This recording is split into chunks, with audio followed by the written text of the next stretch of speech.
नमस्ते दोस्तों, मैं अभिषेक जैन विद्यासागर जीवदया परिवार ट्रस्ट से। आप सभी मेरे को जानते हैं कि मैं विद्यासागर जीवदया परिवार ट्रस्ट के नाम से एक संस्था चलाता हूं और जिसमें हम लोग बेजुबान जीवों की जान बचाते हैं।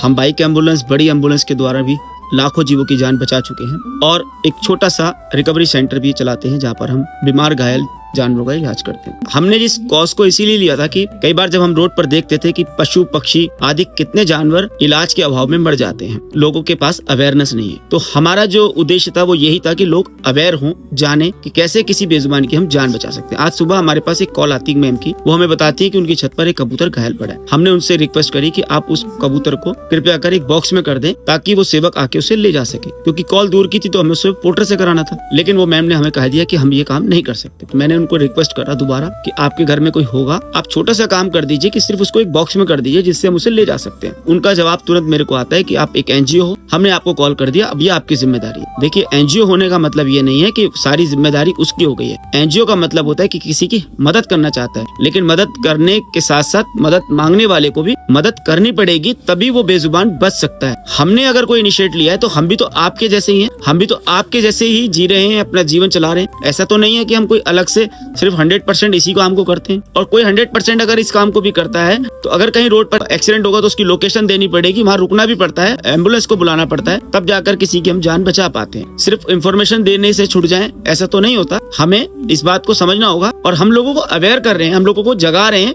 कि आप लोग किसी बेजुबान की जान बचा सकते हैं, जैसे कि लोग बचा रहे हैं। पढ़े लिखे लोग होकर के भी अगर इस तरीके से चीजें करते हैं तो हमारे लिए बहुत चैलेंजेस हो जाते हैं कि अगर मानिए आप तीसरी मंजिल पर रहते हैं, वो तीसरी मंजिल जाएगा, फिर पक्षी उठाएगा, फिर नीचे आएगा, तो कितना समय हमारा उसमें कंज्यूम हो जाता है। तो हमें किस तरीके से ये जान बचानी है और किस तरीके से हमें बहुत सारे पक्षियों को और बहुत सारे जानवरों को बचाना है, उसके लिए कॉल करने वाले व्यक्ति को भी हमारा साथ देना होगा। हम सब मिलकर ही इन बेजुबानों की जान बचा सकते हैं और आज तक हम ऐसा ही करते आए हैं। आई होप कि आप लोग इस बात को समझेंगे कि कॉल करने का मतलब सिर्फ और सिर्फ एनजीओ की जिम्मेदारी नहीं होती, किसी संस्था की जिम्मेदारी नहीं होती।